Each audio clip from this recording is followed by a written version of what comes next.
Mostly Harmless by Douglas Adams. Chapter 17. For a long period of time there was much speculation and controversy about where the so-called missing matter of the universe had got to. All over the galaxy, the science departments of all the major universities were acquiring more and more elaborate equipment to probe and search the hearts of distant galaxies. And then the very centre and the very edges of the whole universe. But when eventually it was tracked down, it turned out in fact to be all the stuff which the equipment had been packed in. There was quite a large quantity of missing matter in the box, little soft round white pellets of missing matter, which random discarded for future generations of physicists to track down and discover all over again, once the findings of the current generation of physicists had been lost and forgotten about.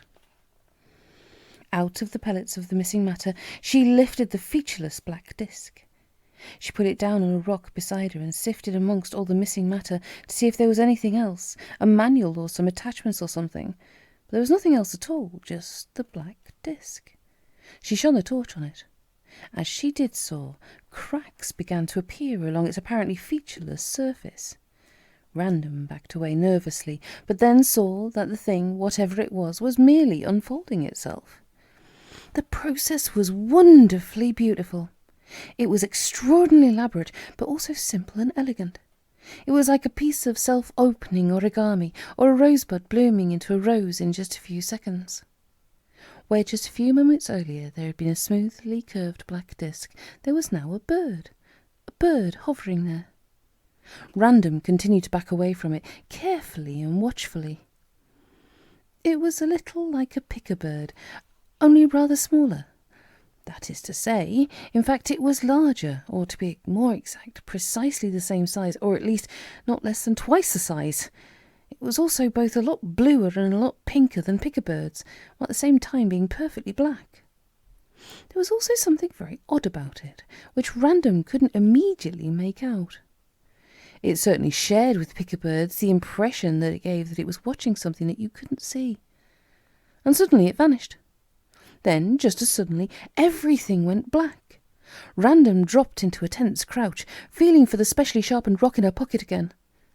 Then the blackness receded and rolled itself up into a ball, and then the blackness was the bird again. It hung in the air in front of her, beating its wings slowly and staring at her. "Excuse me," it said suddenly. "I just have to calibrate myself. Can you hear me when I say this?" "When can you say what?" demanded Random. "Good," said the bird. "Can you hear me when I say this?" It spoke this time at a much higher pitch. "Yes, of course I can," said Random.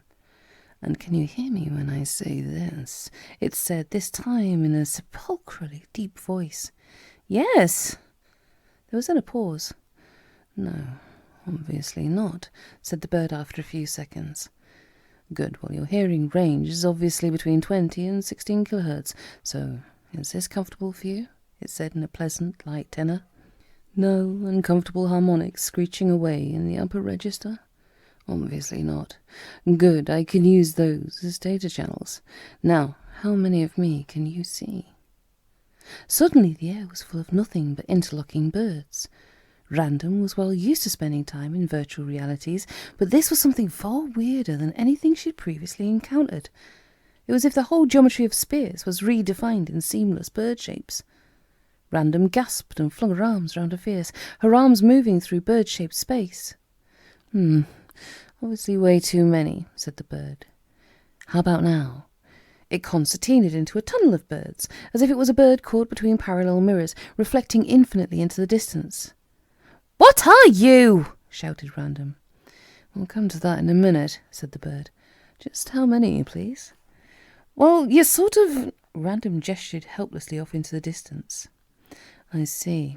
Still infinite in extent, but at least we're homing in on the right dimensional matrix. Good.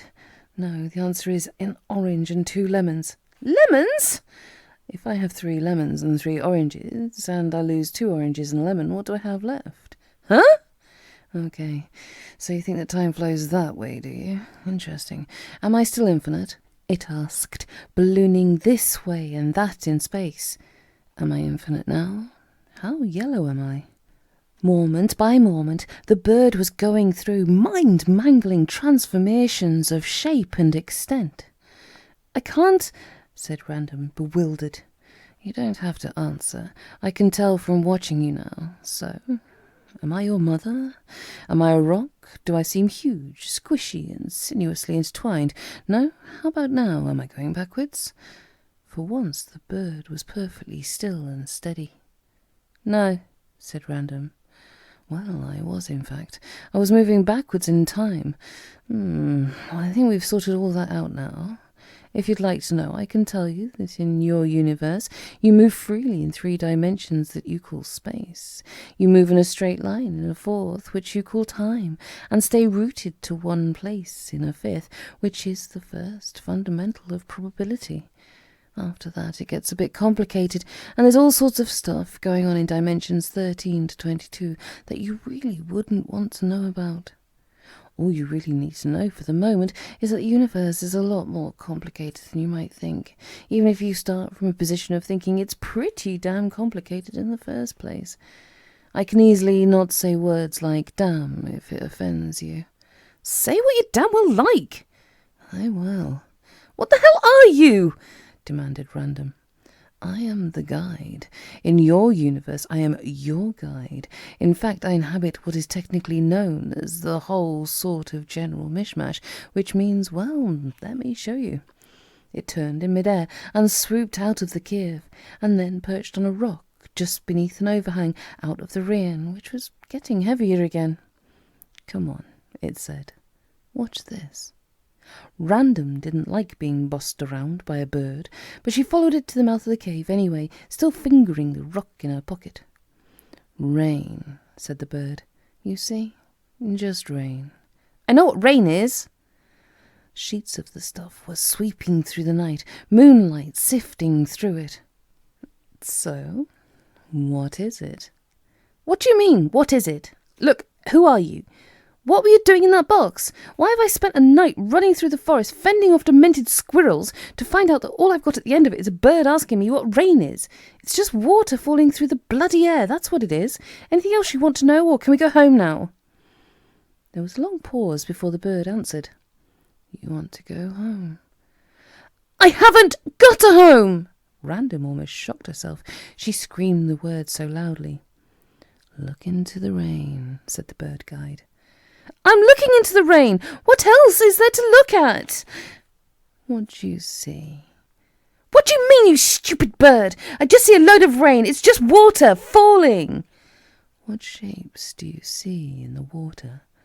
Shapes? There aren't any shapes. It's just... Just a mishmash, said the bird guide. Well, yes. Now what do you see? Just on the very edge of visibility, a thin, faint beam fanned out of the bird's eyes. In the dry air beneath the overhang there was nothing to see. Where the beam hit the drops of rain as they fell through it, there was a flat sheet of light, so bright and vivid it seemed solid. Oh, great. A laser show, said Random fractiously. Never seen one of those before, of course, except about 5 million rock concerts. Tell me what you see. Just a flat sheet, stupid bird. There's nothing there that wasn't there before. I'm just using light to draw your attention to certain drops at certain moments. Now what do you see? The light shut off. Nothing. I'm doing exactly the same thing, but with ultraviolet light. You can't see it.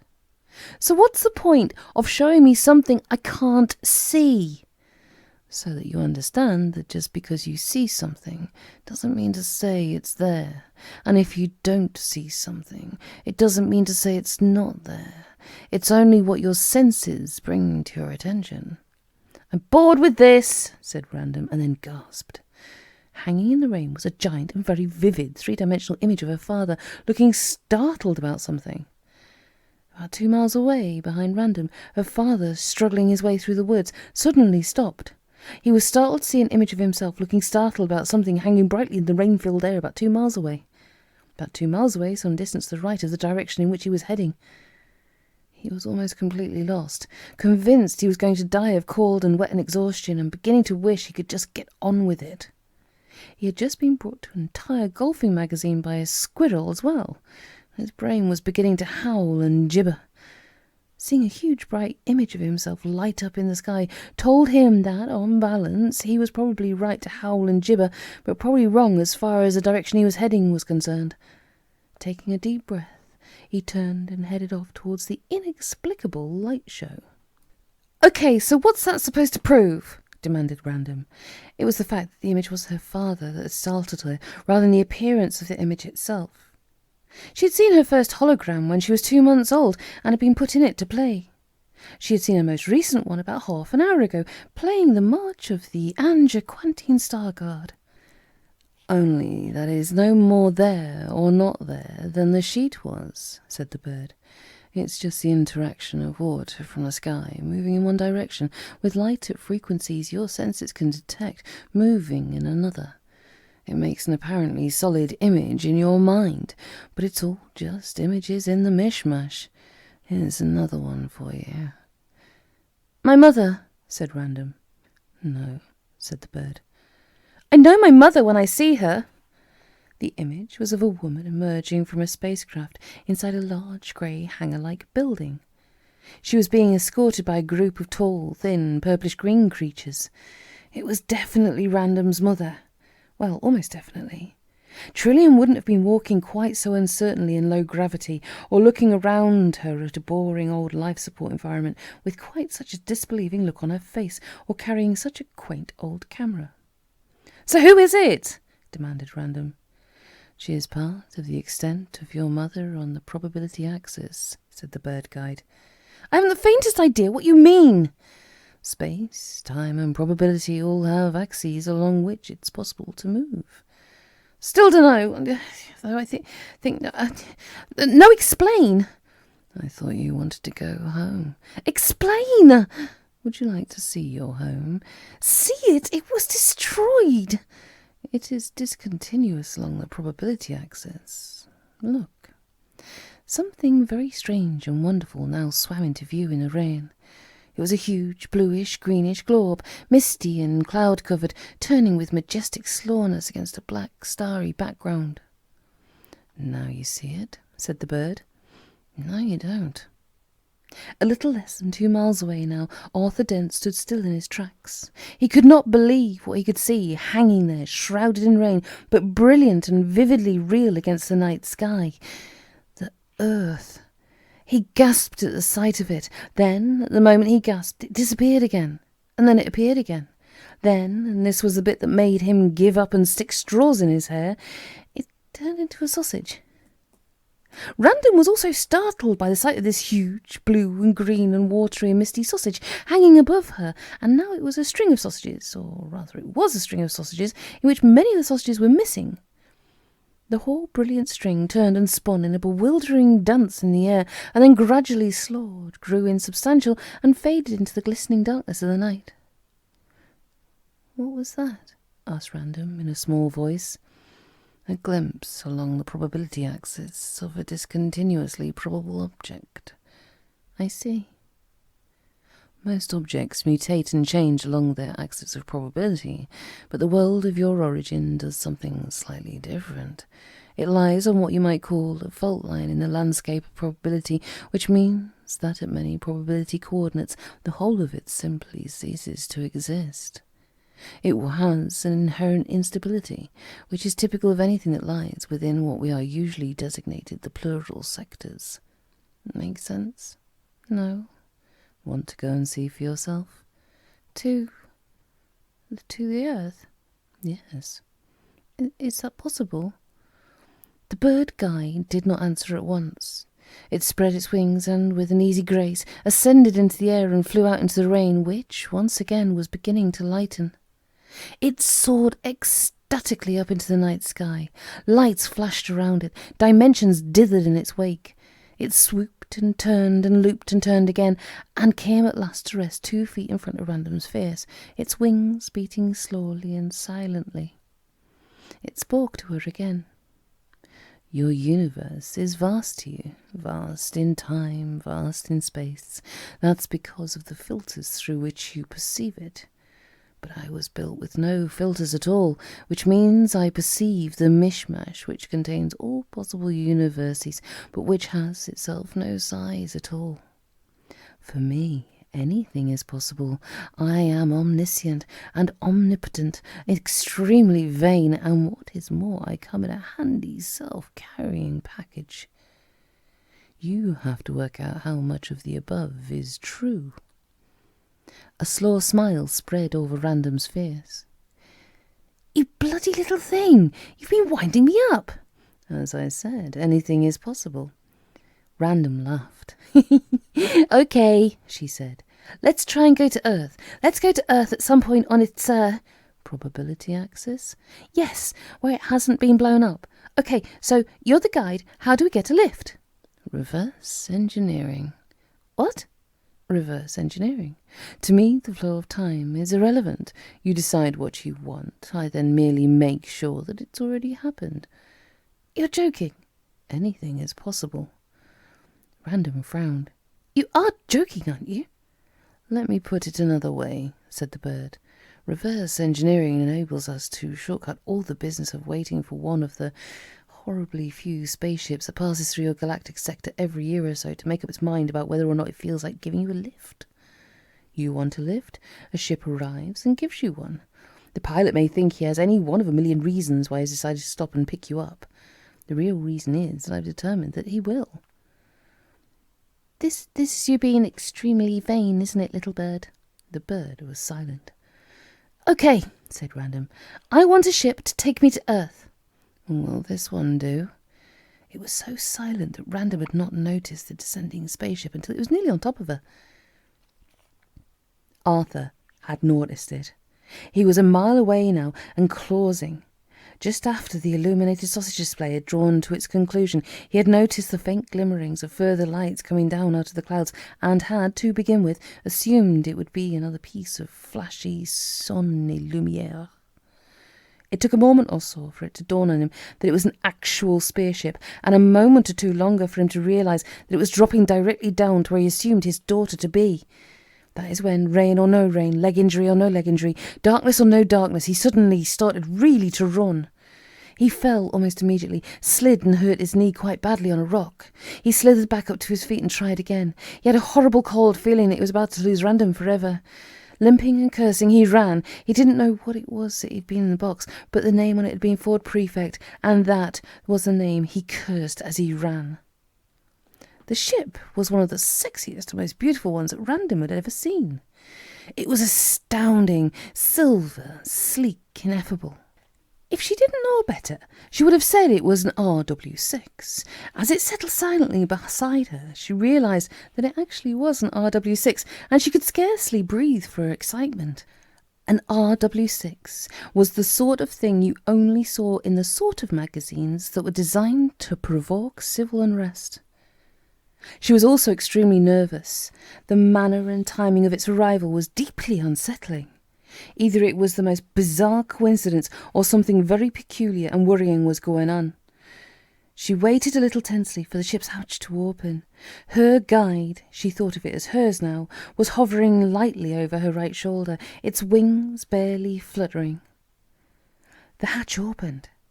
Just a little dim light escaped. A moment or two passed and a figure emerged. He stood still for a moment or so, obviously trying to accustom his eyes to the darkness. Then he got sight of Random standing there and seemed a little surprised. He started to walk towards her. Then suddenly he shouted in surprise and started to run at her. Random was not a good person to take a run at on a dark night when she was feeling a little strung out. She'd unconsciously been fingering the rock in her pocket from the moment she saw the craft coming down. Still running, slithering, hurtling, bumping into trees, Arthur saw at last that it was too late. The ship had only been on the ground for about 3 minutes, and now, silently, gracefully, it was rising up above the trees again, turning smoothly in the fine speckle of rain to which the storm had now abated, climbing, tipping up its nose, and suddenly, effortlessly, hurtling up through the clouds. Gone. Random was in it. It was impossible for Arthur to know this, but he just went ahead and knew it anyway. She was gone. He'd had his stint at being a parent and could scarcely believe how badly he had done at it. He tried to continue running, but his feet were dragging, his knee was hurting like fury, and he knew that he was too late. He could not conceive that he could feel more wretched and awful than this, but he was wrong. He limped his way at last to the cave where Random had sheltered and opened the box. The ground bore the indentations of the spacecraft that had landed there only minutes before, but of Random there was no sign. He wandered disconsolately into the cave, found the empty box and piles of missing matter pellets strewn around the place. He felt a little cross about that. He tried to teach her about cleaning up after herself. Feeling a bit cross with her about something like that helped him feel less desolate about her leaving. He knew he had no means of finding her. His foot knocked against something unexpected. He bent down to pick it up and was thoroughly surprised to discover what it was. It was his old Hitch-hiker's Guide to the Galaxy. How did that come to be in the cave? He had never returned to collect it from the scene of the crash.